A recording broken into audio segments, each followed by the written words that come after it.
Praise the Lord. सभी को जय मसीह की एक झलक विद पास्टर रॉजर में आपका स्वागत है, जहाँ पर हम सीखने वाले रोमियो का तीसरा अध्याय 6 महत्वपूर्ण प्रश्न।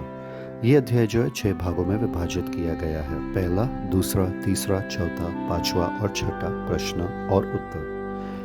पहले प्रश्न में देखते हैं कि पौलुस यहाँ पर पूछते हैं, क्या यहूदी रहना फिर या खतना करना जो है उसका कुछ लाभ है कि नहीं। और फिर वो जवाब देते हैं, हाँ उसका लाभ है, क्योंकि सबसे पहले इन लोगों को परमेश्वर का वचन दिया गया था। फिर दूसरा सवाल और जवाब में देखते हैं कि क्या इजरायलियों का जो अविश्वास योग्यता है वो परमेश्वर के वायदों को ख़त्म कर देता है। और पौलुस कहता है बिल्कुल भी नहीं।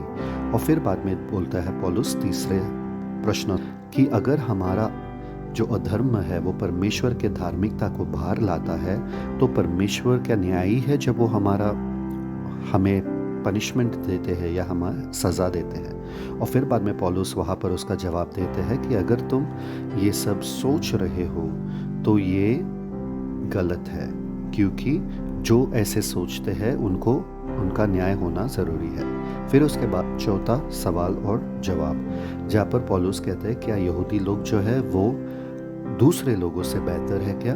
और फिर पौलुस वहाँ पर कहते हैं कि सारे के सारे लोग जो है उन्होंने पाप किया है और वो परमेश्वर के दंड के योग्य है, चाहे वो यूनानी हो चाहे वो यहूदी हो।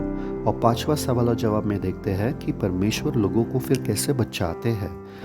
वहाँ पर पौलुस कहते हैं कि हर एक जन जो है उन्होंने पाप किया है, पर परमेश्वर कामों के द्वारा लोगों को बचाते नहीं है, परंतु विश्वास के द्वारा, अनुग्रह के द्वारा बचाते। वो भी विश्वास परमेश्वर के पुत्र यीशु मसीह पे, जिन्होंने अपना जान हमारे लिए दे दिया। और ये जो उद्धार है वो यहूदियों के लिए भी है और यूनानी के लिए भी। और छठा जो सवाल और उत्तर है वो ये है कि क्या फिर विश्वास के आने के बाद नियम जो है वो कुछ काम का नहीं है।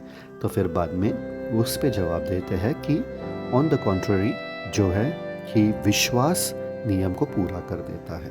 इसलिए ये अध्याय जो है 6 भागों में विभाजित किया गया है। पहला, दूसरा, तीसरा, चौथा, पांचवा और छठा सवाल और जवाब या उत्तर। सेलिब्रेट द क्राइस्ट लाइफ, मसीह जीवन का जश्न मनाओ। God bless you. शलोम।